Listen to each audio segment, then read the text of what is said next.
Hello, welcome to Question of Sport. And Ian Botham's win last week means he's now level with Bill Beaumont, 5 rounds each. Ian is supported by Gavin Hastings and Niall Quinn. Gavin is the British Lions and Scottish Rugby Union captain.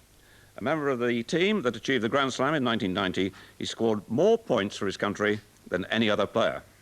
Niall first won a League Cup winners' medal with Arsenal before moving to Man City. He's won 43 caps with the Republic, and in spite of major surgery, he's still hoping he'll be a key member of their World Cup squad in the finals in America next year.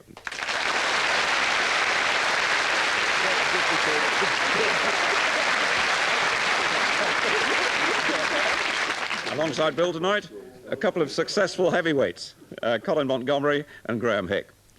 Colin is the former Walker Cup golfer who's now won over £2 million as a pro. He's played 8 matches in the last 2 Ryder Cups for Europe, losing only twice, and has just finished #1 in the order of merit. Graeme will shortly be on his way to the West Indies with the England team. At 20, he became the youngest ever player to score over 2,000 runs in a season. He's helped Worcestershire win the county championship twice, the Sunday League twice, the knockout final in '91, and he's now played 18 test matches for England.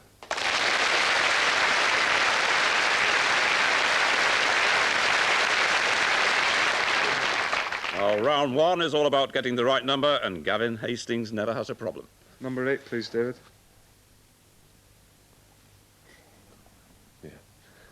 Yeah, that's Adrian Maguire. Leading national hunt jockey, quite right. I wish that had gone that side. So on we go to Graeme. 3, please. 3. I don't get many It's going to be enough athletics and boxing, isn't it? about cricket. Yeah. Yeah. Derek Redmond. The British 400-metre runner? No. Shot in the dark, just looks a bit like Antigua. Is it Richie Richardson? The West Indian captain? Yeah. Who Graeme Hick will get to know quite well. Yeah. It is. Thank you.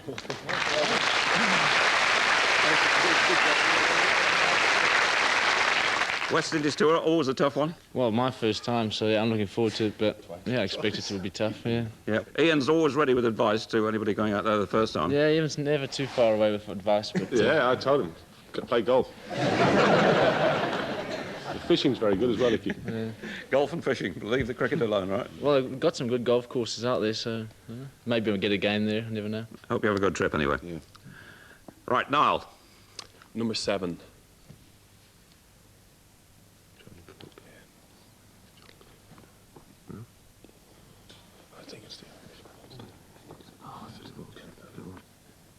Go on. Philip Walton. The 1990 French Open champion, helped the Irish team win the Dunhill Cup later that year. Right, Colin. I better pick number 1. I might not be there for long, so number 1. You do well. Yeah. It's a bit like that. Has he got a moustache there, was it? Yes, it seems to be, doesn't it? Moustache. Has he been on this show recently? Can't help you. Good try, though, Hickey. Just a subtle sort of... Santa. Darlene Atkinson. No, it isn't, no. Well, we'll just have a dart shot in the dark. Is it Cole, the lad from Newcastle? It is Cole, the lad from Newcastle. It is. Yeah.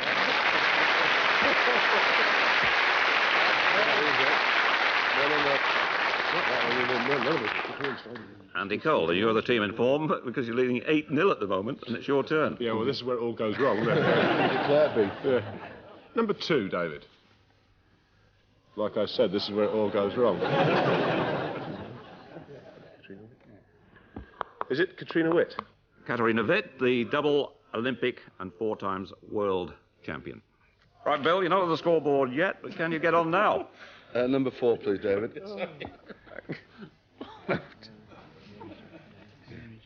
Mary Jo Fernandez.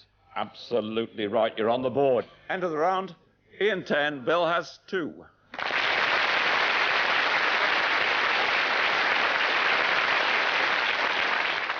Well, each team member goes solo in round 2, and for Gavin Hastings, some of the highlights of last season's 5 Nations Championship. And keep a sharp eye, Gavin, on the 2 players who drop goals.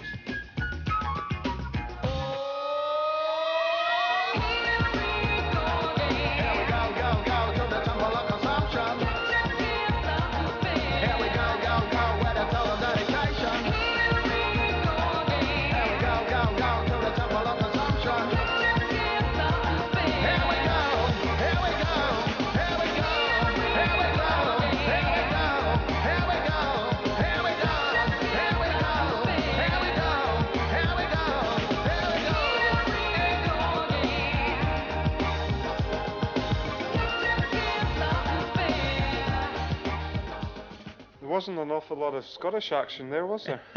So nothing. You just... First one was Jerry Guscott. The second one was Eric Elwood from Ireland. That is quite right, yes. How's the golf? Yeah, I'm enjoying it. I was telling Colin that I played a couple of games this year and thoroughly enjoyed it. But it's great playing with these guys. You learn an awful lot from them. Had a lesson today? What, on rugby? You're thinking back to the New Zealand match, are you, Colin? No, we don't mention that. Bill does all the time. I'm saying nothing, mate. Right, Graeme, suddenly cricket has lost 3 legends this year. Ian Botham, David Gower and Viv Richards. We can now enjoy all 3 in action, but can you name the 2 batsmen Gower catches?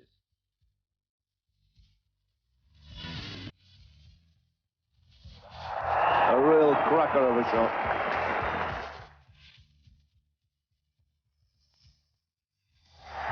What about that? That is quite incredible.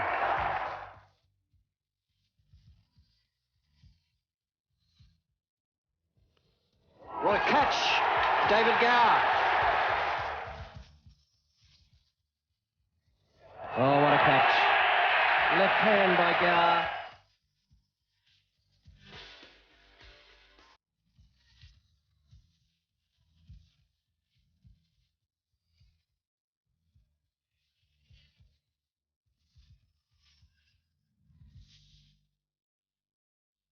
Alan Border and Dean Jones. You're quite right, yes. Yeah. They're going to be missed, aren't they? Yeah, well, we realised what lost Beefy was when we lost him at Worcester, apart from the dressing room, but you do miss him on the field as well. So. Bar takers were down. So we had some of the best barbecues up at that old farmhouse. Tell me about the dressing room then. How much damage is done there then? No, we've made a pact a long time ago not to talk about the dressing room and anything involved. So. No, Beefy was very good. It's all not a load of rubbish, but no, Ian's very good. Very good for any dressing room. We had our best 5 years while Ian was with us, so must say something. Well done, you've got your 2 points, and we move on to Niall. Now, Niall, action from the Portsmouth-Liverpool FA Cup semi-final in 1992. Who scores in the first match at Highbury, and who hits the bar in the replay?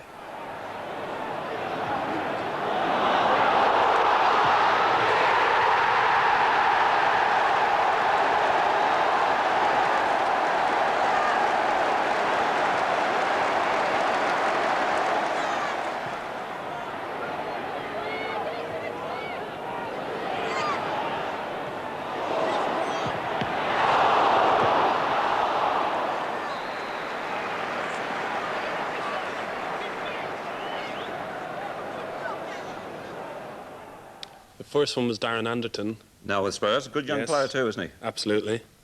And the second one is my Irish teammate Alan McLaughlin.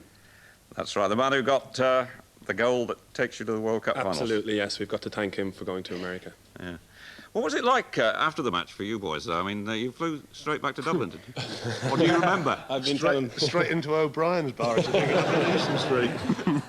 Well, I've been telling the lads that we got back about 2 o'clock in the morning, and of course everybody went for a few drinks and what have you, and I had a 7:30 flight the next morning.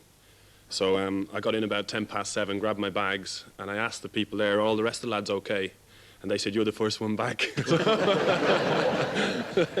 that was the kind of night it was. 10,000 at the airport to meet you? Yes, just incredible. I mean, it's hard for us to tell because English people are so down in the dumps with football at the moment that it's alive and kicking and it's flourishing. I mean, the people are absolutely ecstatic for us and it's great. Hope you go well in those finals. Thank you very much. Marvellous. Colin, all this action is taken from big events this year. Who chips in from off the green? Who sinks to his knees after getting an eagle?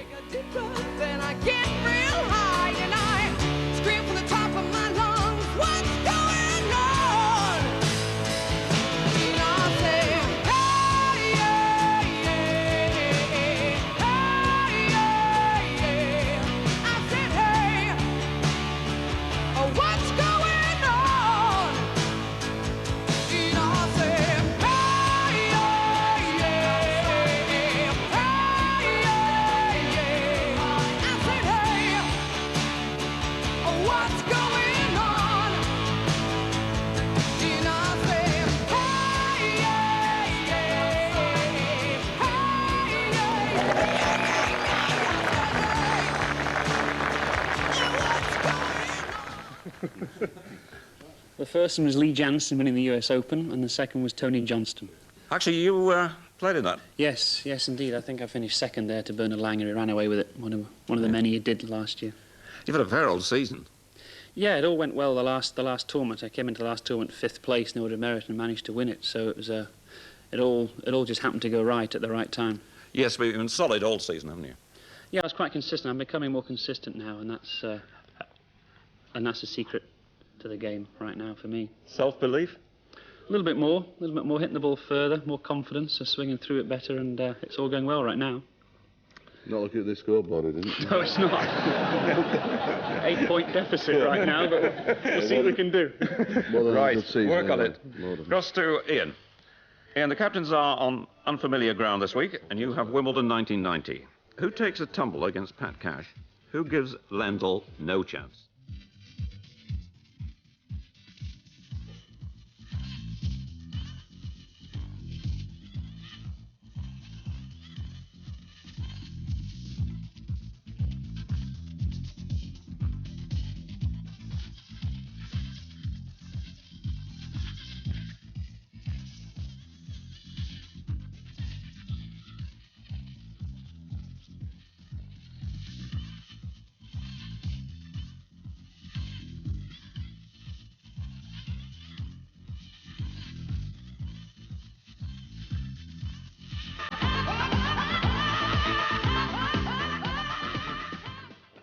Was Lendl on that?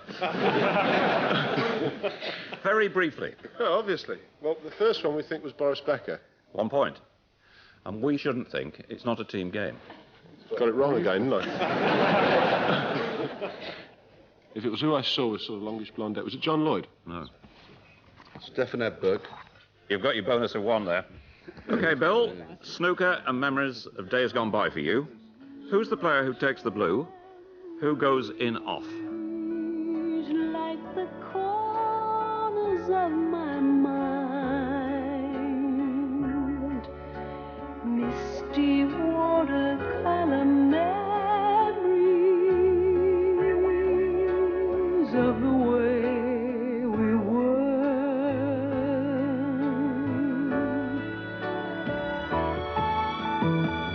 Scattered pictures of the smiles we left behind, smiles we gave to one another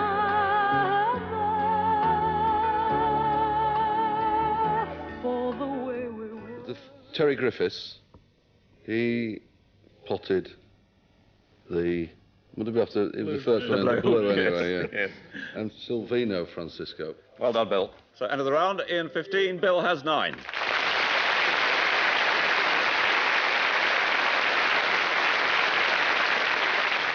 Round 3 now, the 2 famous mystery people.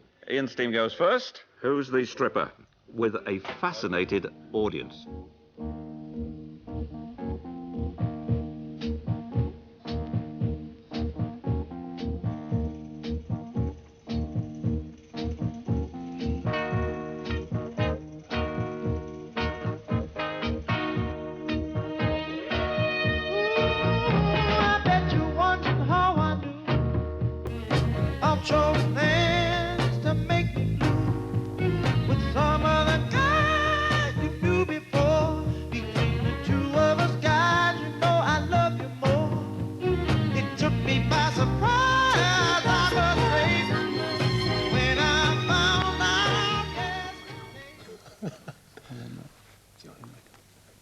Well, the only one we can think of that wears boots like that is John Barnes.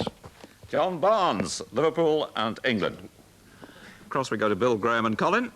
Who's the Sparks? I have a secret to tell from my electrical well. It's a simple message and I'm leaving out the whistles and bells. So the room must listen to me, filibuster vigilantly. My name is Blue Canary, one note spelled L-I-T-E. My story's infinite, like the Longines Symphony. It doesn't rest.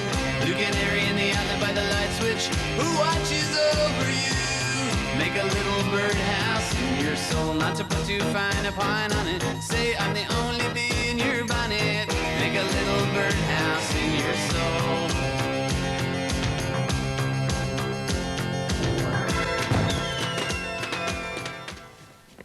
Well, Colin got it straight away. Linford Christie. Linford Christie, the World, Olympic, European and Commonwealth 100 metres champion and BBC Television Sports Personality of the Year. So, end of the round. Ian 17, Bill has 11.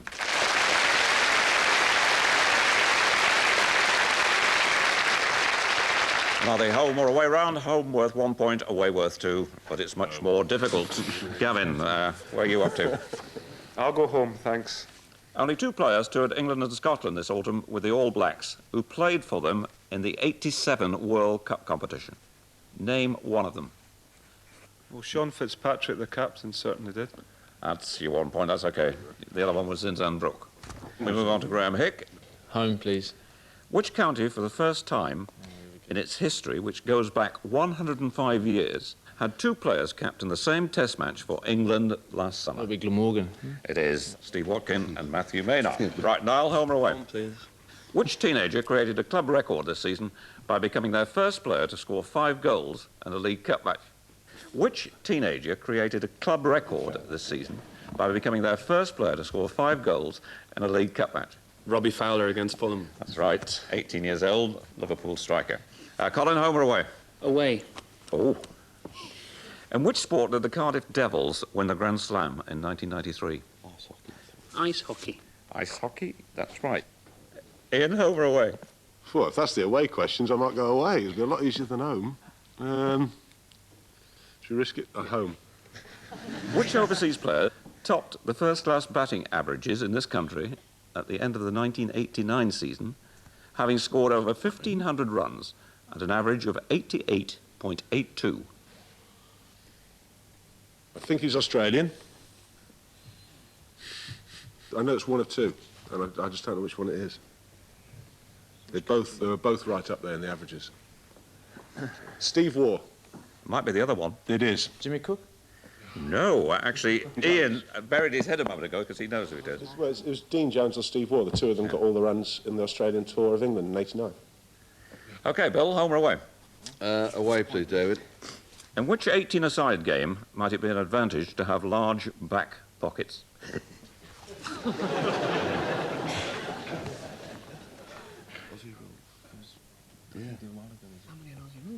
There's a lot in Aussie rules. There's a lot in Aussie rules. Could be 18. Yeah. Go on then. Aussie rules. It's not right, is it? Yeah, it is, Graeme, it is. You're quite right.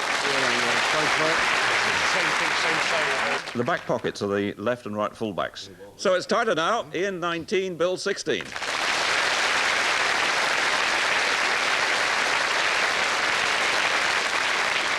Time now for what happened next, and for Ian's team, Rugby League. Great Britain on tour in Australia in 1992. Canberra Raiders on the attack. What happened next?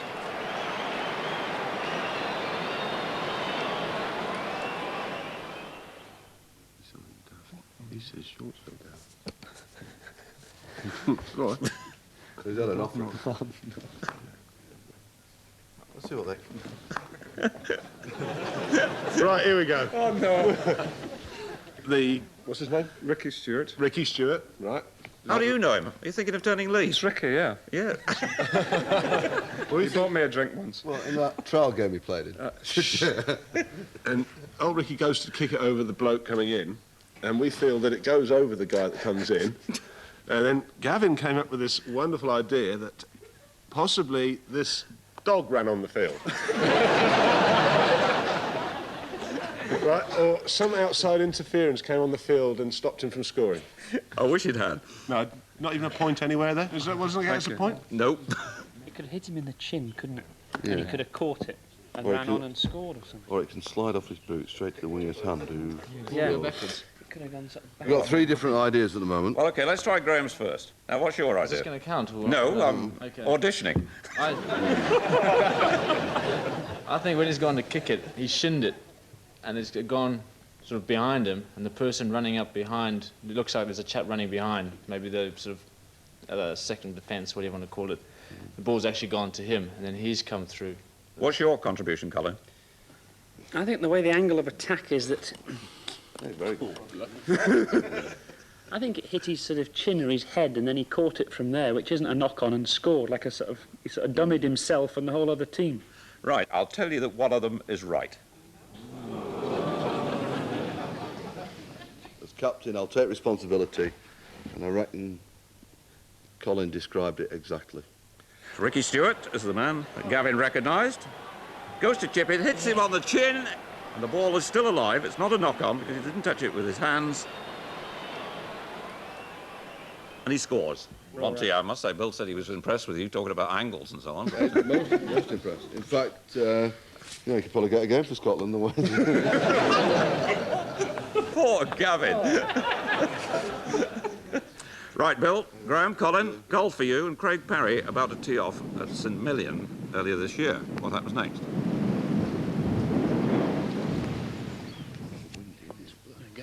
Did you play on that, by the way? Yes, yes.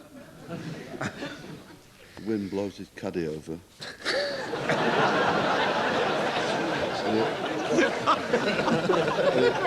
I'm thinking of stories in the bar afterwards, but it hasn't come up. Obviously didn't spend long enough in there, Cole.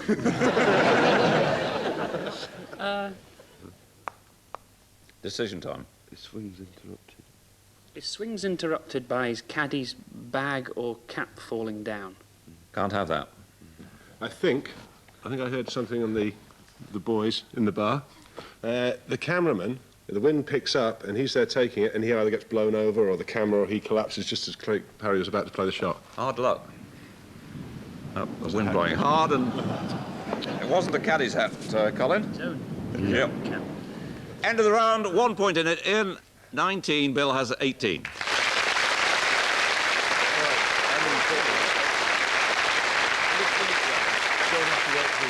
Well, round 6 is a high-scoring round with a jackpot available of 9 points in 60 seconds. Ian's team goes first. Fine, David. Rugby Union. Which club won the Scottish League Championship in 1991? Melrose. What's Carry on. Carry on. Yachting. Where will the current Whitbread Round the World race finish? Southampton. Yep. Where is this? Racecourse. Cheltenham?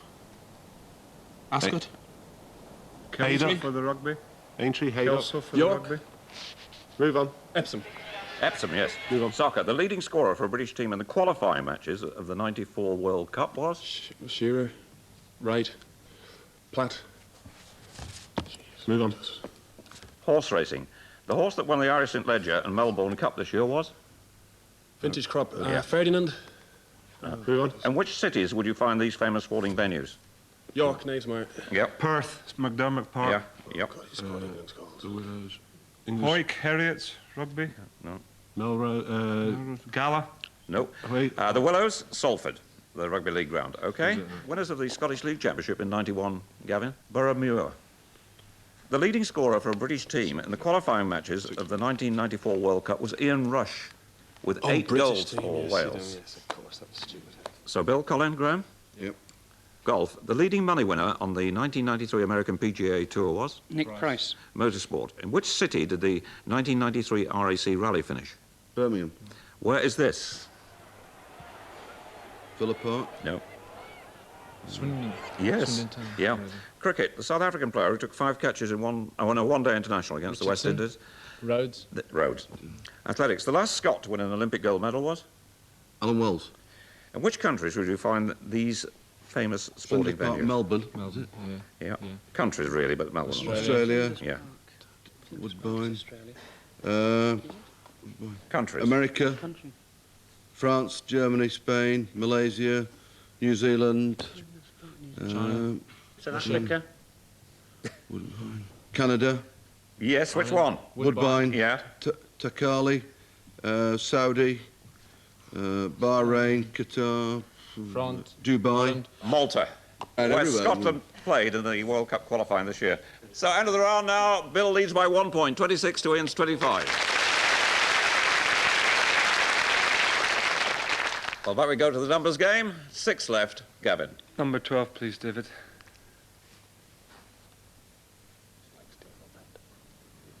This is hard. Steve Ovett. lives in Scotland now and training for the triathlon, I think. Poor Steve's had a fall off that, yes, but we've talked to him and he says he's going to be all right. Graeme? 5, please. Ooh. You're looking at me. Yes. Lottie Neumann, the Swedish player. Lisa Lottie Neumann, Solheim Cup player from Sweden. Bill 28, Ian 27, Niall Quinn. Number 11.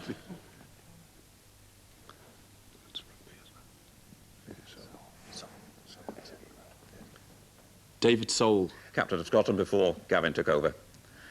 Gavin, you took one look at Niall actually earlier, standing up, 6 foot plus, several inches. That's right. You'd like him to play rugby, wouldn't you? Well, I'd like him to play rugby for Scotland, actually. Look at the size of him. We don't build guys like his size. 6'5" is huge, and I'm sure he'd be able to win a few lineouts for us. Mm. You got any Scottish relatives you get in the team? No, I haven't, but 6'5" doesn't help heading the ball, I can tell him that. So I don't know what I'd be like. 6'5" could play in the second row for Ireland as well. 29 for Ian, 28 for Bill. Colin? Number 10. Please. And I've done a good one there as well.